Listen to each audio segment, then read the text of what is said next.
Good morning, students. Today we are going to discuss about the circular flow of income. Circular flow of income. ಇದನ್ನು ಕನ್ನಡದಲ್ಲಿ ಆದಾಯದ ಆವರ್ತಕ ಪ್ರವಹನ ಅಂತ ಕರಿತೀವಿ. ಇದು ನಿಮಗೆ ಒಂದು ಕಡೆ ನಿಮಗೆ 1 ಮಾರ್ಕ್ಸ್ ಅಲ್ಲಿ ಕೇಳ್ತಾರೆ, ಇನ್ನೊಂದು ಕಡೆ ನಿಮಗೆ 6 ಮಾರ್ಕ್ಸ್ ಅಥವಾ 4 ಮಾರ್ಕ್ಸ್ ಅಲ್ಲಿ ಕೇಳ್ತಾರೆ. Give the meaning of circular flow of income ಅಂತ ನಿಮಗೆ 1 ಮಾರ್ಕ್ಸ್ ಕೇಳ್ತಾರೆ. ಅವಾಗ ನಾವು ಯಾವ ತರ ಅದನ್ನು ಬರೀಬೇಕು? The process whereby national income and expenditure of the country flows in a circular manner between different sectors continuously is called a circular flow of income. Once again, the process whereby national income and expenditure of a country flows in a circular manner between different sectors in an economy is called a circular flow of income. ಆರ್ಥಿಕತೆಯೊಂದರ ಆದಾಯ ಮತ್ತು ವೆಚ್ಚಗಳು ವಿವಿಧ ವಲಯಗಳ ನಡುವೆ ನಿರಂತರವಾಗಿ ವರ್ತುಲಾಕಾರದಲ್ಲಿ ಸುತ್ತುತ್ತಿರುವ ಒಂದು ಪ್ರಕ್ರಿಯೆಯನ್ನು ಏನು ಕರಿತೀವಿ ಅಂದರೆ ಆದಾಯದ ಆವರ್ತಕ ಪ್ರವಹನ ಅಂತ ಕರಿತೀವಿ. ಆರ್ಥಿಕತೆಯೊಂದರ ಆದಾಯ ಮತ್ತು ವೆಚ್ಚಗಳು ನಿರಂತರವಾಗಿ ವಿವಿಧ ಕ್ಷೇತ್ರಗಳು ಅಥವಾ ವಲಯಗಳ ನಡುವೆ ನಿರಂತರವಾಗಿ ಸುತ್ತುತ್ತಿರುವ ಒಂದು ಪ್ರಕ್ರಿಯೆಯನ್ನ ಆದಾಯದ ಆವರ್ತಕ ಪ್ರವಹನ ಅಂತ ಕರಿತೀವಿ. ನಿಮಗೆ ಕ್ವಶನ್ ಕೇಳ್ತಾರೆ, explain the circular flow of income with the help of chart ಅಂತ ಹೇಳ್ಬಿಟ್ಟು ಇದೇ ಆ ಚಾರ್ಟ್. ಅವಾಗ ನಾವು ಏನ್ ಮಾಡ್ಬೇಕಂದ್ರೆ first circular flow of income ಗೆ ಮೀನಿಂಗ್ ಬರೀಬೇಕು. ಈಗ ಮೀನಿಂಗ್ ಹೇಳಿದೀವಲ್ವಾ, ಆ ಮೀನಿಂಗ್ ಬರೀಬೇಕು. ನೆಕ್ಸ್ಟ್ ಅದಾದ್ಮೇಲೆ ನಾವೇನ್ ಮಾಡ್ಬೇಕಂದ್ರೆ in the economy there are immeasurable numbers of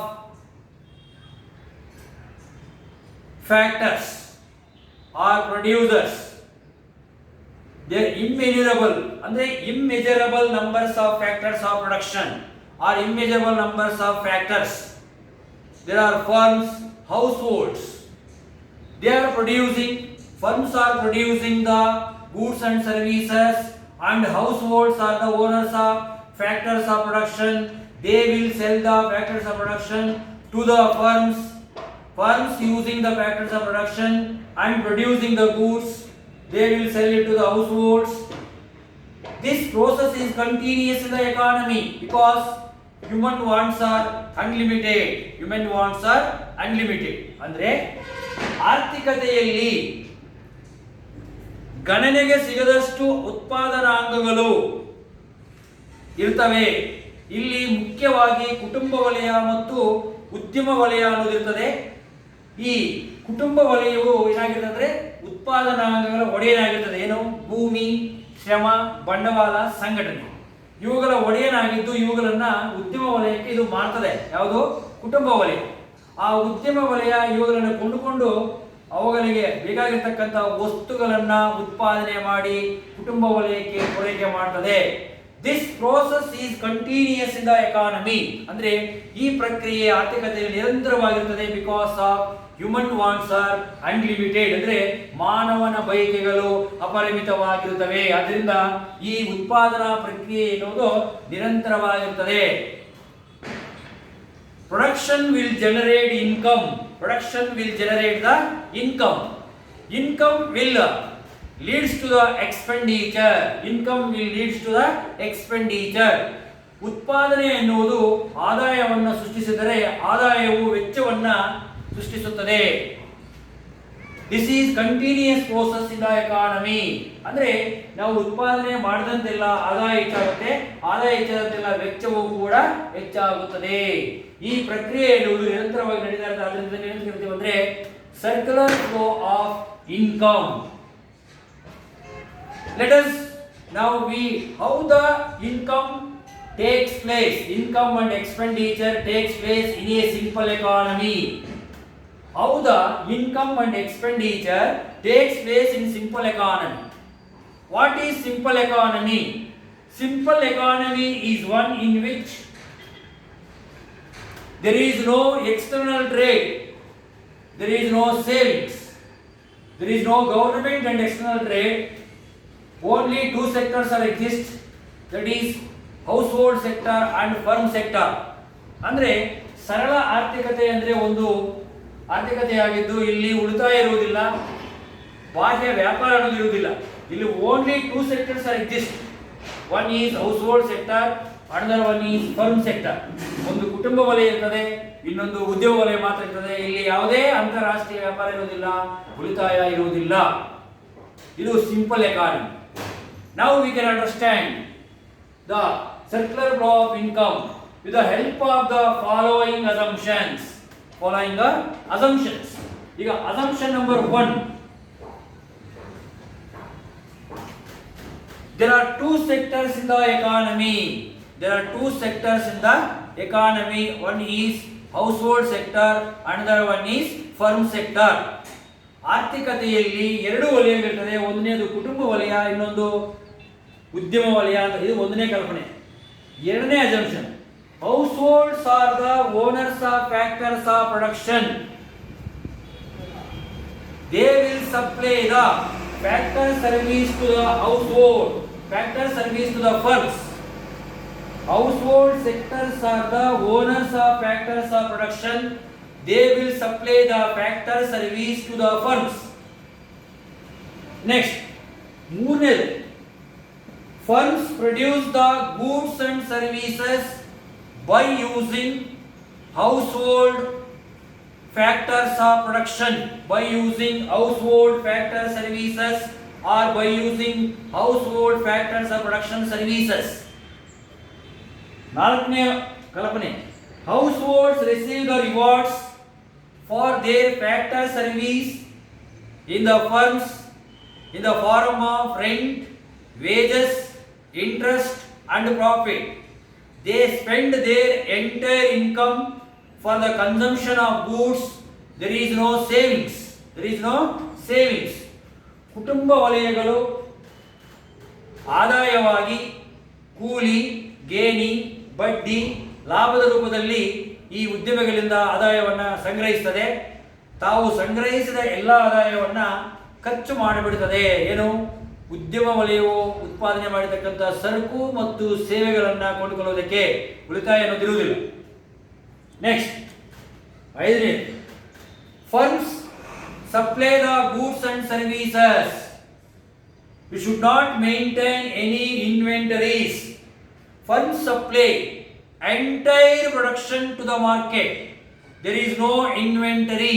ಅಂದ್ರೆ ಉದ್ಯಮಿಗಳು ತಾವು ಉತ್ಪಾದನೆ ಮಾಡಿರ್ತಕ್ಕಂಥ ಇಡೀ ಉತ್ಪನ್ನವನ್ನ ಮಾರುಕಟ್ಟೆಗೆ ಪೂರೈಕೆ ಮಾಡುತ್ತದೆ. ಯಾವುದೇ ರೀತಿಯಾದಂತಹ ಸಂಗ್ರಹ ಇಟ್ಟುಕೊಳ್ಳುವುದಿಲ್ಲ. There is no inventory.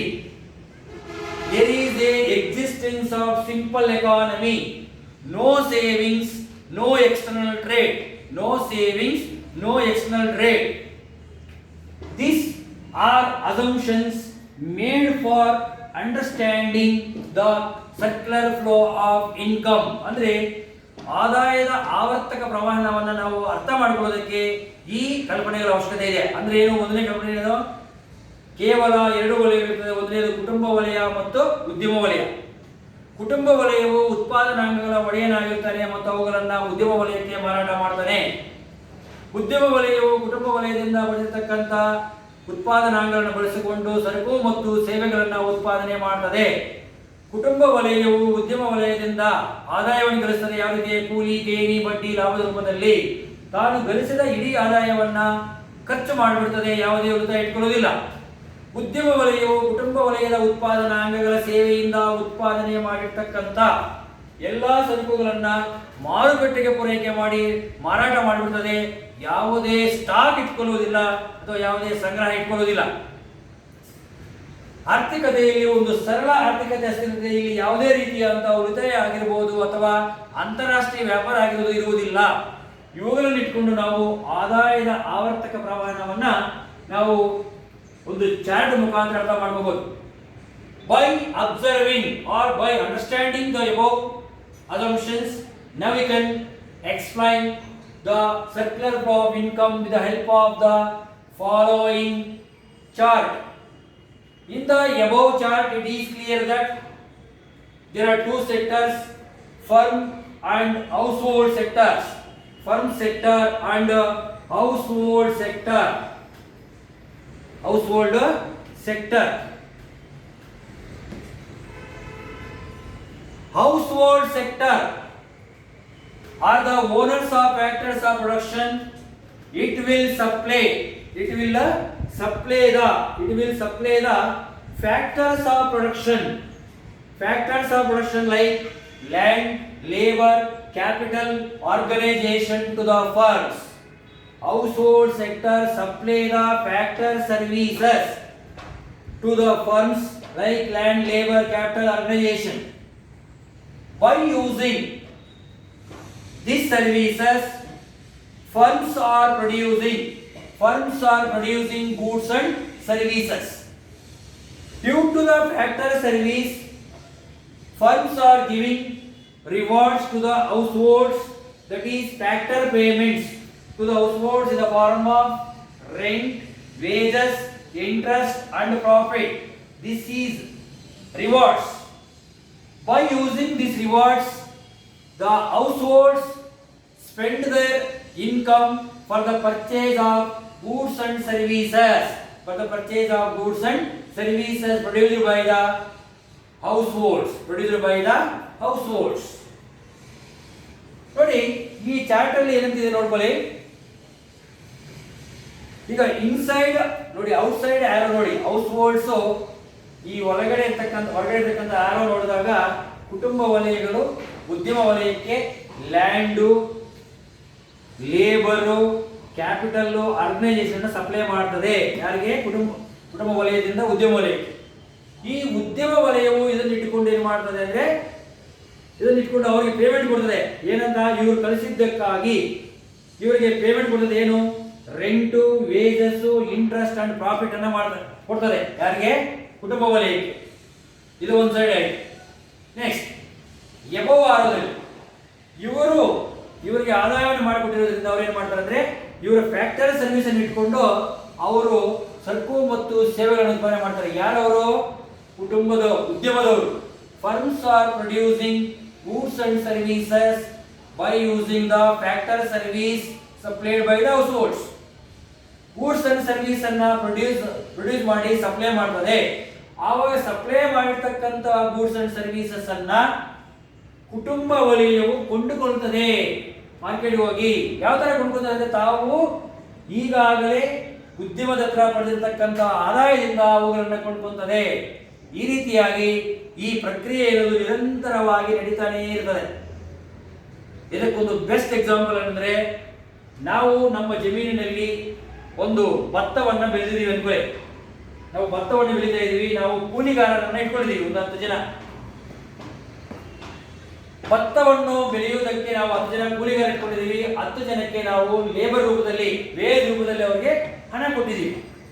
ಅವ್ರ ಹತ್ರ ನಾವು ಹಣ ಕೊಟ್ಟಿದ್ದೀವಿ, ಅವರಿಗೆ ಹಣ ಇನ್ಕಮ್ ಆಯಿತು, ನಮಗೆ ಭತ್ತ ಬೆಳೆಯಿತು. ನಾವು ಆ ಭತ್ತವನ್ನ ಮಾರ್ಕೆಟ್ಗೆ ಎತ್ಕೊಂಡು ಹೋದಾಗ ನಾವು ಕೊಟ್ಟಿರ್ತಕ್ಕಂಥ ಈ ಕೂಲಿಯಿಂದ ಅವರ ಭತ್ತವನ್ನು ಕೊಂಡ್ಕೊತಾರೆ. ಈ ತರ ನಾವು ಭತ್ತ ಬೆಳೆಯುವುದು, ಅವರ ಹಣ ಬೆಳೆಯುವ ಪ್ರಕ್ರಿಯೆಯಲ್ಲಿ ನಿರಂತರವಾಗಿ ನಡೀತಾ ಇರ್ತದೆ. The income and expenditure flows in a circular manner continuously. ಅಂದ್ರೆ ನಾವು ಧಾನ್ಯವನ್ನು ಎತ್ಕೊಂಡೋಗಿ ಮಾರ್ಕೆಟ್ ಸೇಲ್ ಮಾಡ್ತೀವಿ, ಅವರ ಹಣ ಎತ್ಕೊಂಡ್ಬಂದು ಕೊಂಡ್ಕೊಳ್ತಾರೆ. ಹಣ ಇದನ್ನ ಬಂದ್ರೆ ನಾವು ಕೊಟ್ಟಿದ್ದೀವಿ, ಅವ್ರು ಸೇವೆ ಮಾಡಿರ್ತಾರೆ, ನಾವು ಕೊಟ್ಟಿರ್ತೀವಿ, ನಾವು ಪ್ರೊಡ್ಯೂಸ್ ಮಾಡಿರ್ತೀವಿ, ಅವ್ರು ಮಾರ್ಕೆಟ್ಗೆ ಹಾಕಿರ್ತೀವಿ. ಈ ತರ ಪ್ರಕ್ರಿಯೆ ಇರೋದು ನಿರಂತರವಾಗಿ ನಡೀತಾ ಇರ್ತದೆ.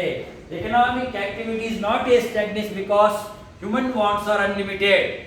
There is a always continuous process: production, consumption, distribution, exchange. It is a continuous process in the economy. So there is a circular flow of income is there. ಅದರಿಂದ ಇದು ಆರ್ಥಿಕತೆ ಅನ್ನೋದು ನಿರಂತರವಾಗಿರುತ್ತದೆ. ಅದರಿಂದ ಆದಾಯದ ಆವರ್ತಕ ಪ್ರಮಾಣ ಅನ್ನೋದು ನಡೀತಾನೆ ಇರ್ತದೆ. ಇದು ಸರ್ಕ್ಯುಲರ್ ಫ್ಲೋ ಆಫ್ ಇನ್ಕಮ್.